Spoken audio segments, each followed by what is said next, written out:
On today's show, Professor Kirby is back with more mid-season exam questions, including who is the second best team in the East? it's Throwback Thursday. TBT, we debate if Ben Wallace is a Hall of Famer. And the Thunder keep rolling when it comes to the meme team. It's Thursday, January 21st. The starter starts now.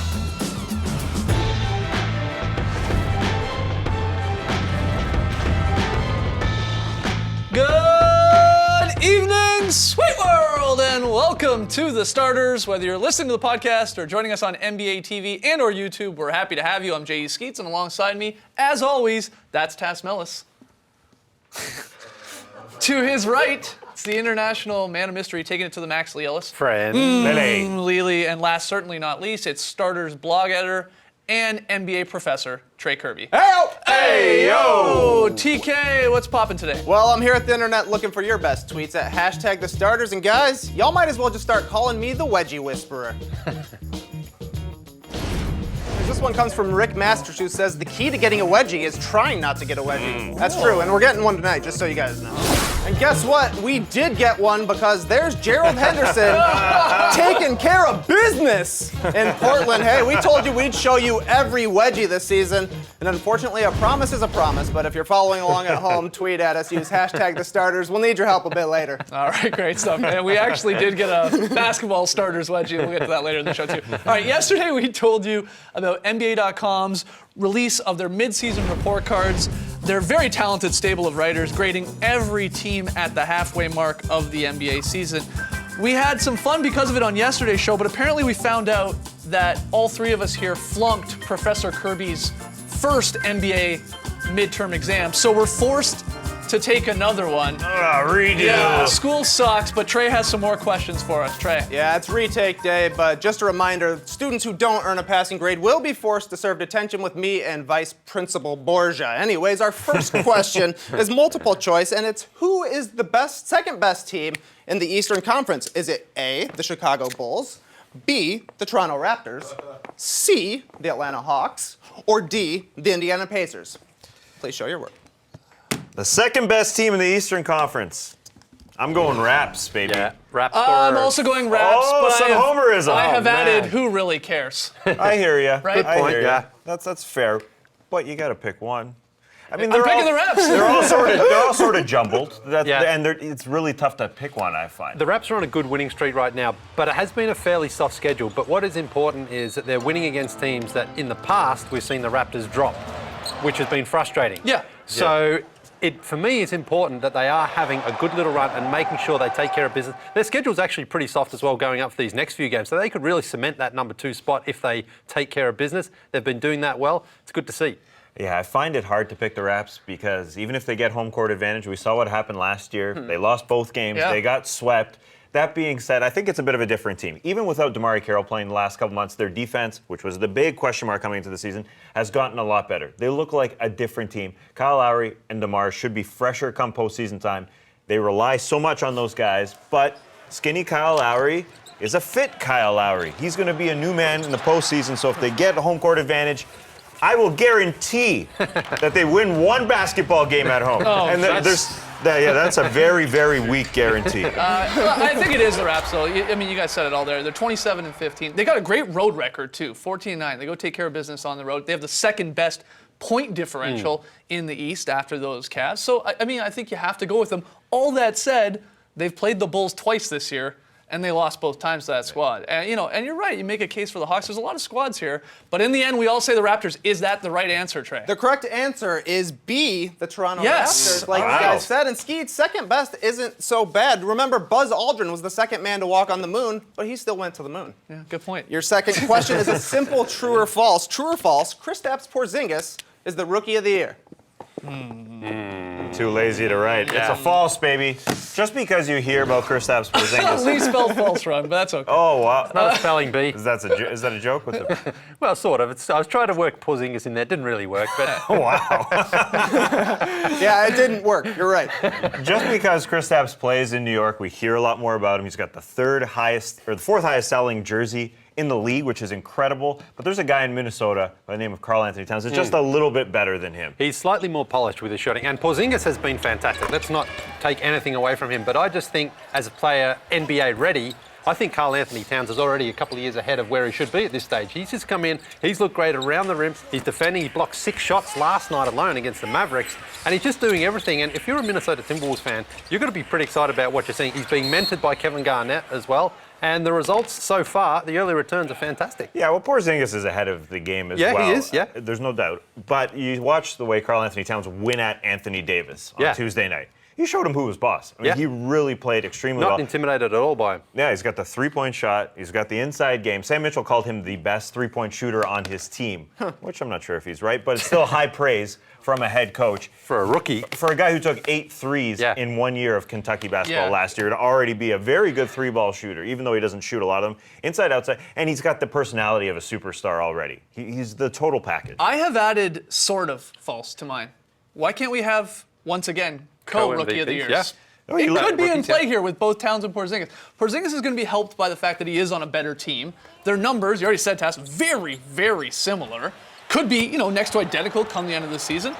I don't think it's that far-fetched that when the votes are all tallied up, maybe they split it like we had with Grant Hill and Jason Kidd way back in the day. Well, that's it. There's not a whole lot to separate them. They both have their strengths and they both have some weaknesses. So at the end of the day, it could just come down to who the voters feel had a greater impact on their team. I think the numbers are a little bit weighted more towards Karl Anthony Towns than people think. I mean, look at the percentages, the boards, and Karl Anthony Towns seems to be getting better as the season goes on. That's true. Really Well, so is confident. Porzingis, though, as well. I mean, I think we could have a late second push. I think this is a two-man race, don't get me wrong, but maybe a late second push from Suns rookie Devin Booker, who has turned it on in the new calendar year here. He wasn't getting a whole lot of minutes in 2015. He's now getting to start for this Sun squad, which really, let's be honest, he's one of the brighter spots in an absolutely dreadful season for the Suns. This guy, we saw him at Summer League. We were blown away by how he could shoot the basketball. And it's continued into the NBA here. In the 8 games, again, in 2016, he's getting minutes, and he's performing nearly 17 a game. He can shoot the 3-ball, and he's pretty good. He's not just a three-point shooter. I want to point that out as well. This kid, 19 years old, he's polished already. I think he's going to be a star, and he's going to make this a little more interesting. He's polished like his iPhone case. Remember his That's iPhone right. case? It's like 24 karat gold, but I'm going false on that. Okay, well, what's the answer It's here? definitely What's the answer? Towns. Guys, the answer is false. Wow. It is Okay. Karl Anthony Towns because New York's not the center of the universe. I mean, Chicago hosted the World's Fair in 1893. Anyways, your final question is a fill in the blank. Yeah. The most disappointing part of this season has been what? Fill in the blank. This is so easy. It's kind of hard because there's a lot of letters to write That's here. all right. They're not going anywhere. It looks like I said hack a November, but it's hack a whomever for me. I like the grammar. Lee's writing a novel over there, but you're going Spurs. He's Yeah, just making and you sure he can't doesn't re- spell yeah. it wrong. yeah, my handwriting's not the best either. Look, I'll start. Hack a whomever, whatever you want to call this dumb thing. It's gotten out of hand. We saw last night the Rockets intentionally fouled Andre Drummond 21 times. And they took the strategy to a whole new level. They cranked it up to 11. KJ McDaniels, to start the second half, guys, fouled him 5 times in 9 seconds just to get into the bonus to then actually implement the hack a Dre strategy. This is insane. I know people, make your free throws. At some point, basketball fans, casual fans even, are going to be like, this is dumb. This isn't basketball. That's the problem with it. They're going to change it. They have to. And it's not just 3 or 4 guys, so stop saying that. Kevin Pelton has recorded something like 30 guys in this league have been hacked. There's guys like Mahimi, Clint Capella, obviously. There's other guys. Rondo's been to the line about 10 times. It's happening a lot. No one wants to see it. Even the teams doing it in the Rockets, you saw them after the game. You see here James Harden's comments. He's like, this is sort of dumb in so many words. He's like, there's no rhythm. I think there's no an rhythm. easy fix too. I think It if you has foul to be someone away fixed. twice in a quarter, just make it, then they get the ball. And that's exactly right. There are a couple simple fixes for this. I don't need to get into them, but I'm tired of this. It's disappointing. They'll look at it at the end of the season. They will, And and they I think can't they do should. it now, but they will. Something we can do now is see these two teams play. The Golden State Warriors and San Antonio Spurs. They have to play now. That's been the most disappointing part of the season. The schedule makers. Yes, that we're going to see them face off for the first time January 25th on Monday on NBA TV. It's going to be a blast. The first of 4 meetings. It's like we have another playoff series between these two teams between now and the playoffs because we get to see them so much. That's been the disappointing part. The best two teams clearly have not played once. We also haven't seen the Thunder and the Warriors either, which, I mean, that's another great matchup. We haven't seen that. We're going to see the first one February 6th, so I'm looking forward to that as well. All right, Trey, what is the answer? What's been the most disappointing part of the season so Gonna far? have to throw out the question because you all got it wrong. The most disappointing part of the season so far is that we didn't get picked for the celebrity game, but hey, not getting picked's not a big deal. Abraham Lincoln lost several elections before becoming the best president in United States history. Wow! We might be on the injured reserves, maybe. You Yeah, never you know. never know. I love this segment because we learn so much. It's fantastic. I got facts for days. All right, we got to take a break. Lots more still to come, of course, on the starters tonight. When we come back, it's the return of Throwback Thursday, and we're going to debate whether Big Ben Wallace is a Hall of Famer. You're watching the starters.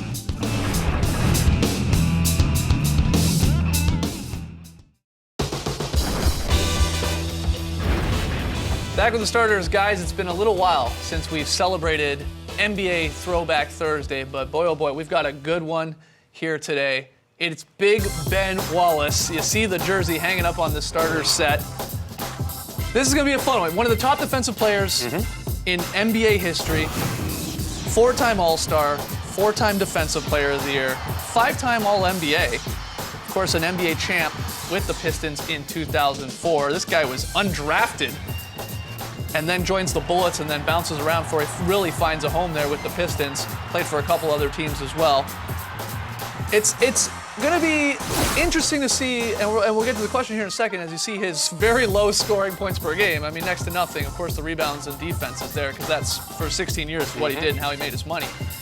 But I threw this question up on Twitter a couple days ago, and the response back to it was amazing because I said, is Ben Wallace a Hall of Famer? 50% of the people that wrote me said, are you an idiot? Absolutely, he's a Hall of Famer. And the other 50% said, are you an idiot? Not a chance. He didn't score over 6 points per game. 100% is fact is you're an idiot. Yeah, I guess so. So is Ben Wallace a Hall of Famer? Let's ask you. You didn't tweet me. I think the question you have to ask if you want to put Ben Wallace in is, can you put a guy in who's a grinder, a hustle type guy into the Hall of Fame? Is that your criteria? Who only plays one side of the basketball? Right. To me, it's a no-brainer. I'm fine with that because you can have a guy like this on a championship team and win a championship, as we saw. And the voters obviously think the same way because a guy like Dikembe Mutombo is in the Hall of Fame, a very similar type player. He was not just a good defensive player, one of the best defensive players of all time. So I think it's a no-brainer. Yeah, but the comparison to Dikembe Mutombo, I think, is a little bit off because Ben Wallace scored about half as many points in his career as Dikembe Mutombo did, and I think that playing on one side of the ball is a detriment to him. I think that Ben Wallace is kind of right on the cusp. I personally don't think I would put him in there. He'd be the lowest scoring modern player in the Hall of Fame besides Bill Walton, who obviously went through a bunch of injury concerns. Guy's got 47% on his career, which is pretty bad for a big guy who only dunks. He had a short prime of his career, like 6 or 7 seasons where he truly dominated. Yeah. But he cashed in so many awards during that time that I think he's a lock to go in the Hall of Fame myself. The awards are hard to argue. Yeah, you compare him to Mutombo, Tess, you guys brought him up there. 5-time All-NBA, amazing. that and 4-time Defensive Player of the Year. I mean, those two are huge awards. The All-Star Game's great, 4, Yeah, but I but think who cares? I Yeah, mean, the All-NBA is far more important. And all defensive. And, for me, what really I loved about him so much is his ability to dominate the center position at only 6'9" from a defensive standpoint. And he says he's not even 6'9". Yeah, and he's got small hands as well, remember. Yeah. But he showed how blocking shots and stealing the ball is a skill that can be just as important as shooting or passing because you have to learn it. And we've seen other guys, bigger, longer arms than that, not able to defend as well as he was, and as well as he did. So I think he's a certainty for the Hall of Fame myself. Yeah, again, everyone watching, let us know on Twitter, #Stars. Do you think Ben Wallace is a Hall of Famer? Of course, we have some fun usually when we do TBT here on the show. We like to try and find a modern-day version of the player we're talking about. So who is a modern-day version of Ben Wallace? Sort of a tough one here, I think. Yeah, it's a tough one to find a guy who only had the impact on the defensive end that he did, but his current Pistons player, Andre Drummond, plays in a similar way, getting all the rebounds in the world. Maybe not quite as good a shot blocker as Ben Wallace was in his prime, but that same sort of ability to intimidate opponents and to sort of bully people around in the paint. DeAndre Jordan's got the free throw shooting like Ben Wallace had. It wasn't great. And Rudy Gobert as well is another guy. I mean, all these guys protect the paint. They're all so much bigger guys. That's the thing. It's hard to find that sort of smaller guy who plays that same position that Wallace did. Well, I got a guy that sort of is comparable, I think, in Ben Wallace. If you only look at half of basketball, I'm talking get rid of the offensive side of things and look slowly at defense, I think Draymond Green. And I know Draymond Green seems to be an answer for half of these. Yeah. But Draymond Green makes sense. Again, just defensively, nothing to do offensively. They both sort of have similar stories. They're undervalued. Coming into the draft, Draymond Green drops to 35 in the draft. Ben Wallace isn't even drafted. Both super undersized. Draymond's similar to Ben Wallace. They're playing that bigger position as an undersized guy. Draymond Green's even talked about growing up in Michigan that he was his hero. Yeah. Yeah, he wrote that letter To on the Detroit Free Saturday Press, when that's they right. retired his number. Yeah, they showed that letter, which was beautiful. Yeah, so it's pretty cool. Do you have anyone, Trey, that comes to mind? Well, we asked the people at home, and they've come through with quite a few good answers, to be honest with you. We've seen a lot of Bismack Biyombo, actually. But Michael King says if you give Andre Drummond DMC's attitude, I think you nailed it. Or heck, just give it to Al Farouk Laminu. Odd. Raj Swiney says Iman Shumpert. They're both great defensively and have revolutionized NBA hairstyles. Pretty good Yeah, point. we didn't even talk about the fro. And Brad Dobbing says dominant big man of the team, funky hair, skilled in putting back from others' errors. It's Trey Kirby, of course. No, I get buckets, son. Hey, he did have a good look too, Ben Wallace. He had I was going to say, you haven't talked about his biceps Well, I'm just yet. about to get to it. He used to have the sweatbands around those gorgeous biceps of his. He used to have the headband with the fro going out, and then he'd have the cornrows. Kawhi Leonard's a little bit, he's still got the cornrows, and he's a defensive player as well as a great offensive player. But I used to love watching Ben. Intimidation as well is an underrated stat. Yeah, sure. Because when guys drive into the lane, if they see a shot blocker there, they're going to change what they do a lot of time. And Ben Wallace, he was coming to block your I shot. will say intimidation is not actually a It's not really No, a it should stat, be. so it should be. It It's can't not really be I would like to underrated. see how many times guys go in, they see him, they go, I'm not shooting that. Can I'm you getting out of can here." you tweet Kevin Pelton and find out? Yeah, if I'll it's get in touch with him intimidation? real quick. Stat. All right. Anti-gravity. Make it a stat. Hey, let us know. Maybe there's a Group couple we idea. missed. Keep the tweets coming. Who do you think is a modern-day version of Ben Wallace? All right, got to take a break. When we come back, we'll bust a move in this week's edition of the Meme Team.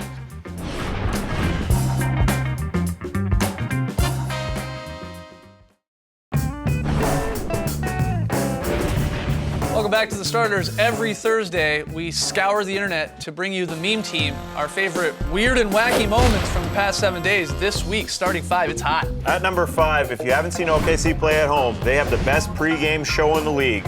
It's created by this guy who gets a lot of the headlines during these dance sessions. Yeah! But you have to include Cameron Payne. He is phenomenal. They freestyle it. They're just fresh each and every time because they feel the beats. Cameron Payne also the best bench celebrations in the league right now. What were they doing before he got there?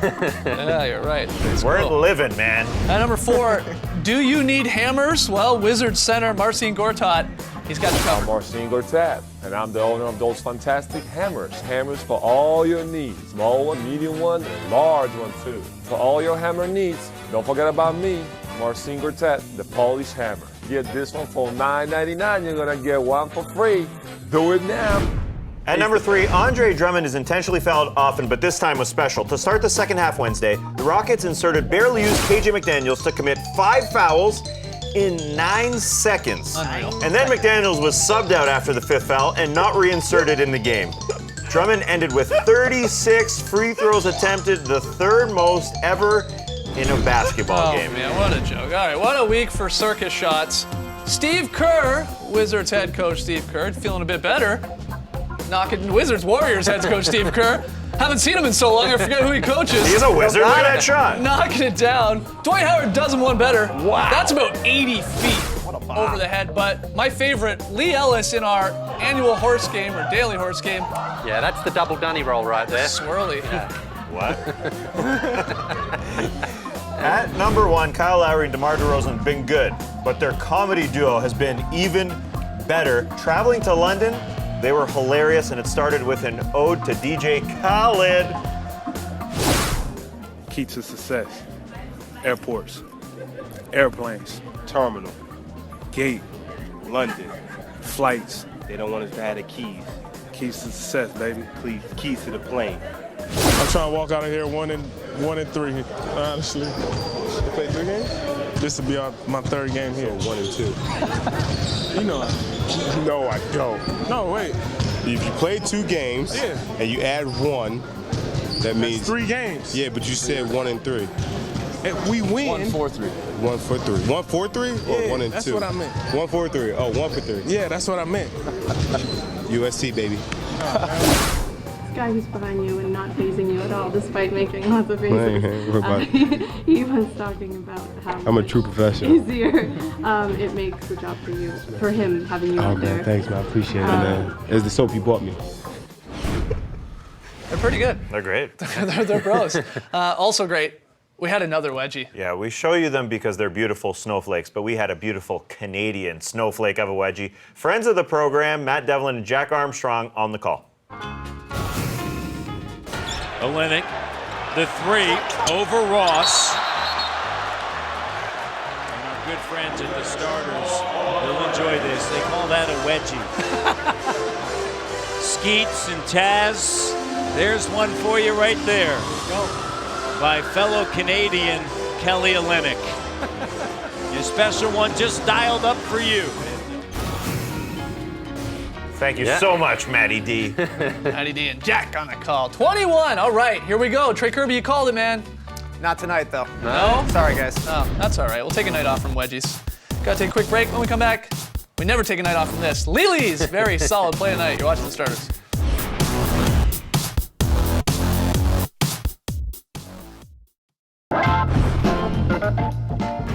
Back with the Starters, we all picked the Hawks last night. Caca! We all won. Tonight's game, Grizzlies, Nuggets.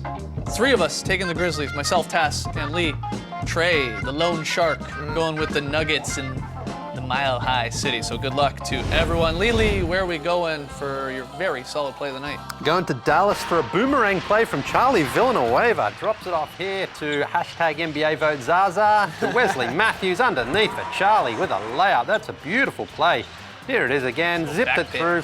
Charlie finishes. That's what I call a very solid play. Agreed, agreed. Nice one. Fronty, you brought up hashtag NBA vote Zaza because after nearly 2 months of voting, the starters, no, we don't know that yet. The starters for the 2016 NBA All-Star Game, well, they are set and they're going to be announced tonight on TNT's NBA Tip-Off, an hour-long show prior to the doubleheader action, Clips and Cavs, Spurs and Suns.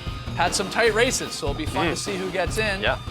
We're going to be talking about who those starters are, as well as make some of our All-Star Reserve picks on tomorrow's Drop podcast, celebrating our 10-year anniversary as well. So you guys send in a ton more questions about the show. And look at this drawing Oh, nice. that Starters fan Vu Lee sent in.